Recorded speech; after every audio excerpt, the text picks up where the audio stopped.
Allahumma salli wa sallim ala nabiyyina Muhammad wa ala alihi wa ashabihi wa man sara ala nahjihi ila yaumiddin wa sallama tasliman katsiran. Faqad qala Allah ta'ala fi kitabihil karim, a'udzu billahi minasy syaithanir rajim. Ya ayyuhalladzina amanu ittaqullaha haqqa tuqatih wa la tamutunna illa wa antum muslimun. Amma ba'd. Ummatul Islam, jamaah sidang Jumat rahimani Allah wa iyyakum. Di khutbah yang singkat ini, khatib berpesan kepada diri pribadi dan juga para jamaah sekalian. Ada sebuah hadis yang Nabi SAW sampaikan, diriwayatkan oleh sahabat yang mulia Abu Dzar Al-Ghifari, dan hadis ini di antaranya terdapat di dalam kitab yang begitu agung, yaitu kitab Al-Arba'un An-Nawawiyah, di mana kitab tersebut dikarang oleh seorang imam di dalam mazhab Syafi'i, Imam Nawawi rahimahullahu ta'ala, wa nafa'ana Allahu bi'ulumihi fid darain. Beliau menaruh hadis ini di dalam kitabnya 40 hadis yang penting yang harus setidaknya diketahui oleh seorang muslim, di nomor 24. Beliau mencantumkan hadis ini yang diriwayatkan oleh sahabat Abu Dzar Al-Ghifari radhiyallahu ta'ala anhu. Dari Nabi sallallahu alaihi wasallam bersabda, kemudian Allah Subhanahu wa taala berfirman, hadis ini ialah hadis qudsi, hadis yang kata-katanya dari Nabi sallallahu alaihi wasallam, namun maknanya dari Allah Subhanahu wa taala. Atau sebaliknya, maknanya dari Allah dan kata-katanya dari Nabi sallallahu alaihi wasallam.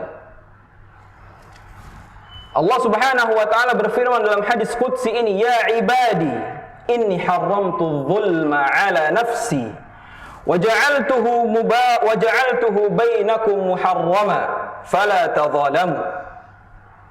Wahai hamba-hambaku, inni haramtu dzulma ala nafsi, sesungguhnya aku telah mengharamkan kezaliman atas diriku. Wa ja'altuhu bainakum muharrama, dan aku jadikan kezaliman itu sendiri haram atas diri kalian. Kezaliman adalah hal yang Allah Subhanahu wa ta'ala larang, dan Allah haramkan baik bagi diri Allah Subhanahu wa ta'ala dan juga bagi sekalian manusia. Kemudian Allah Subhanahu wa ta'ala dalam hadis qudsi ini melanjutkan firman-Nya, ya ibadi kullukum dhallun illa man hadaitu. Wahai hamba-hambaku, setiap dari kalian dhallun, telah jauh dari kebenaran, illa man hadaitu, kecuali orang yang aku berikan petunjuk. Fastahduni ahdikum, maka mintalah petunjuk kepadaku, niscaya aku akan beri petunjuk kepada kalian. Jamaah dirahmati Allah Subhanahu wa ta'ala, dalam hadis ini Allah Subhanahu wa ta'ala mengatakan dalam hadis qudsi yang pertama, Allah Subhanahu wa ta'ala telah mengharamkan tindak kezaliman pada dirinya dan juga kepada sekalian manusia. Allah Subhanahu wa ta'ala suci. Allah Subhanahu wa ta'ala terhindar dari sifat-sifat yang buruk. Allah Subhanahu wa ta'ala mengatakan di dalam firman-Nya, wa mallahu yuridu dzulman lil ibad, dan tidaklah Allah Subhanahu wa ta'ala menghendaki perbuatan kezaliman terhadap hamba-hambanya. Allah Subhanahu wa ta'ala ketika mengatakan bahwasannya dirinya telah mengharamkan kezaliman, bukan berarti Allah Subhanahu wa ta'ala tidak mampu untuk melakukan kezaliman, tapi kezaliman ini adalah hal yang tidak layak sifat tersebut disematkan kepada Allah Subhanahu wa ta'ala.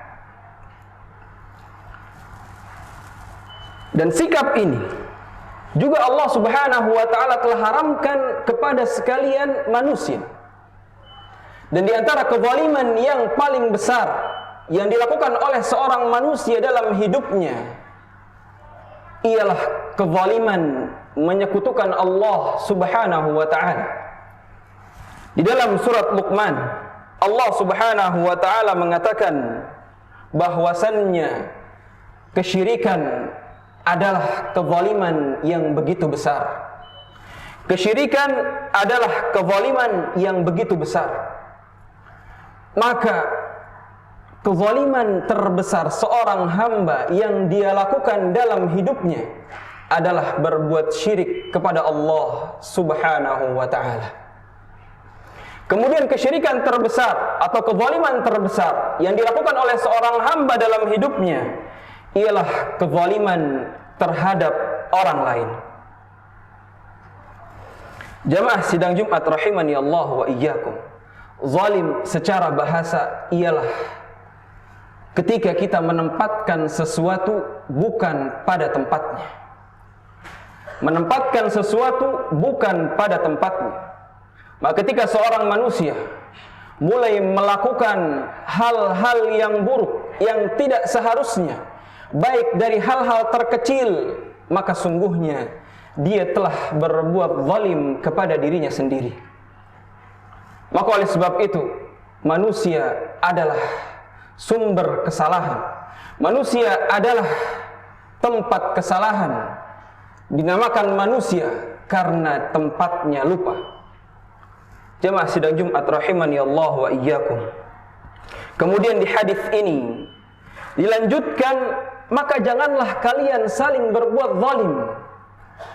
Karena perbuatan zalim antar sesama manusia bisa menghantarkan kepada keburukan-keburukan selanjutnya. Dan di antara taubat yang paling berat ialah taubat di atas atau dari kezaliman kepada sesama manusia.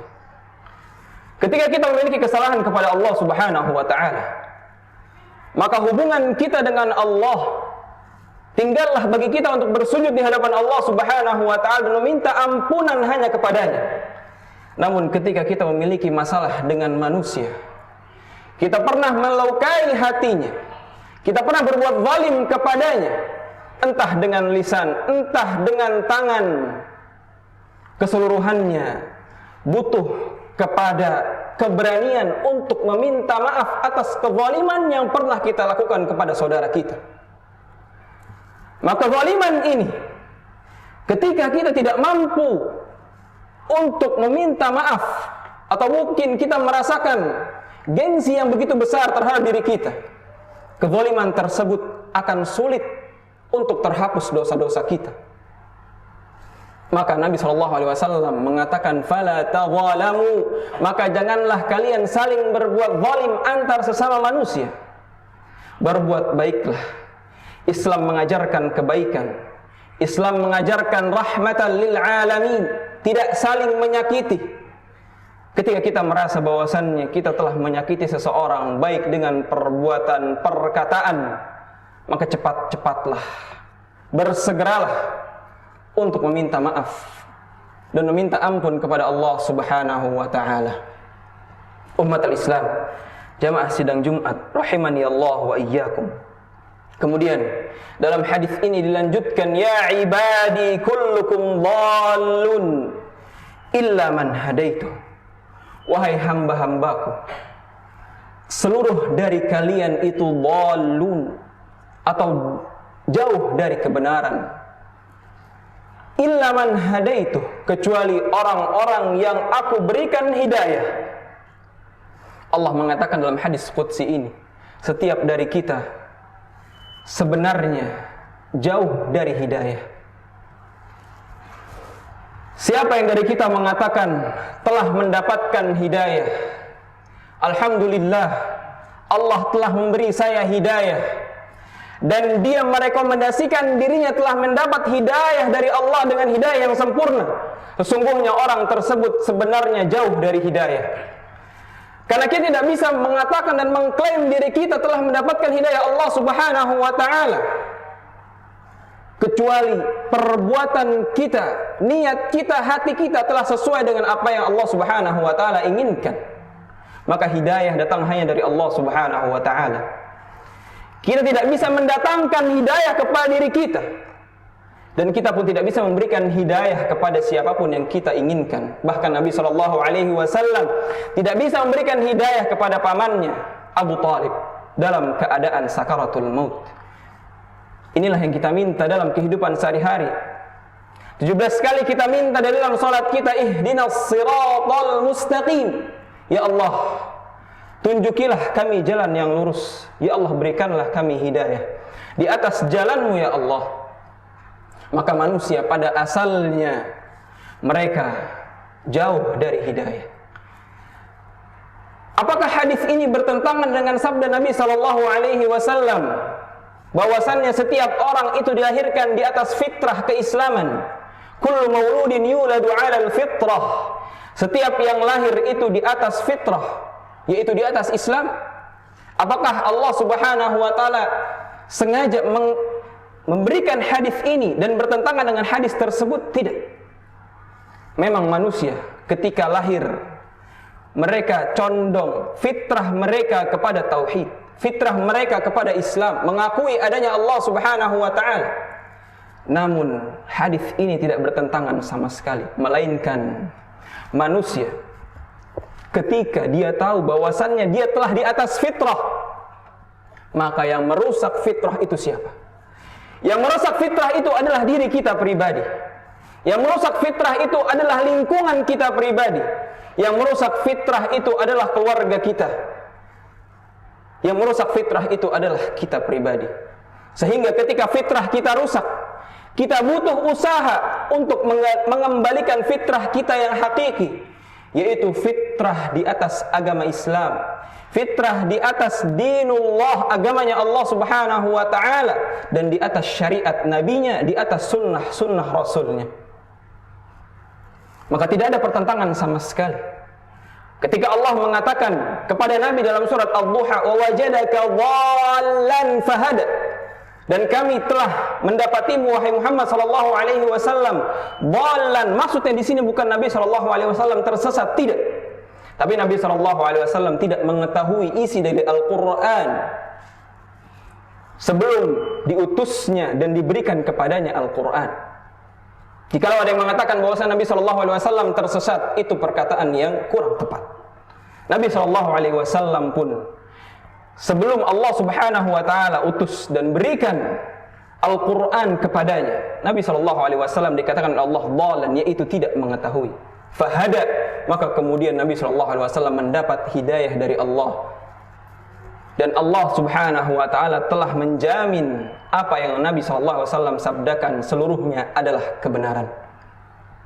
Maka kita sebagai manusia, sekali lagi, ketika kita merasa jauh dari apa yang Allah Subhanahu wa taala inginkan dan Nabi sallallahu alaihi wasallam sabdakan, fastahduni. Kita diminta untuk meminta hidayah kepada Allah Subhanahu wa taala dalam keseharian kita. Apa yang Allah janjikan, fastahduni ahdikum, maka pasti aku akan berikan hidayah tersebut. Semoga Allah Subhanahu wa taala memberikan kita hidayah-hidayah tersebut sehingga kita berada di atas hidayah Islam ini hingga akhir hayat kelak. Barakallahu fikum. Barakallahu li wa lakum fil Qur'anil azim. Wa nafa'ani wa iyyakum fi min al-ayati wa dzikril hakim. Aqulu qawli hadza wa astaghfirullah li wa lakum.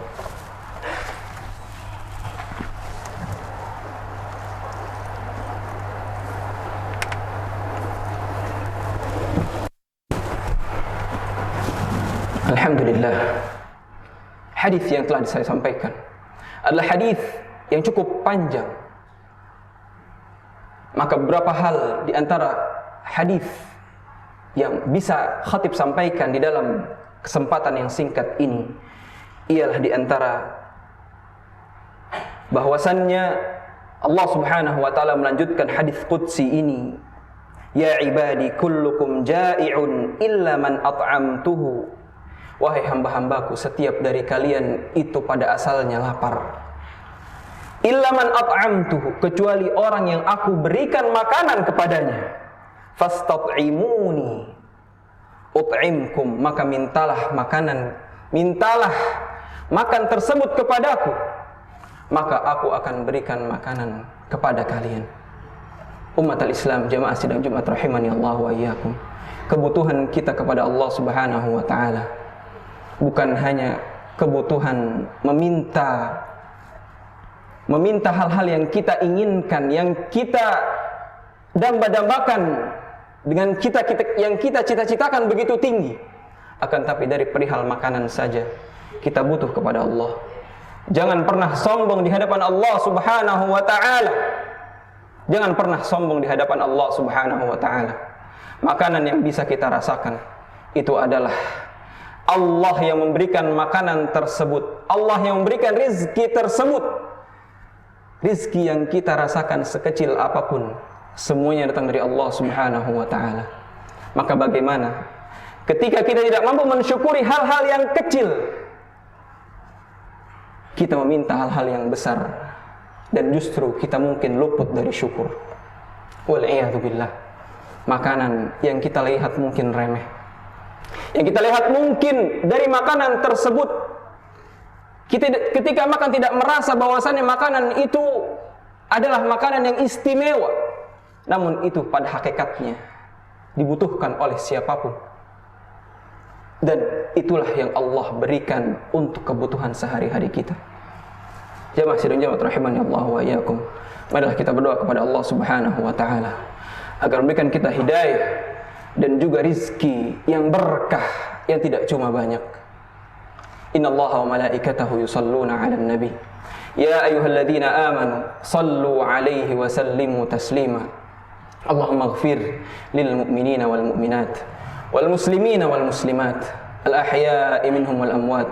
Innaka sami'un qaribun mujibud da'awat ya qadiyal hajat. Rabbana hab lana min azwajina wa dhurriyyatina qurrata a'yun waj'alna lil muttaqina imama. Rabbana la tuzigh qulubana ba'da idh hadaytana wa hab lana min ladunka rahmah innaka antal wahhab. Ya Rabb, janganlah Engkau cabut hidayah dari hati kami ya Allah setelah Engkau memberikan hidayah kepada kami. Wahab lana min ladunka rahmah, dan berikanlah rahmat kepada kami. Innaka antal wahhab, karena sungguhnya Engkau adalah zat yang maha memberi. Rabbana hab lana min azwajina wa dhurriyyatina qurrata a'yun waj'alna lil muttaqina imama.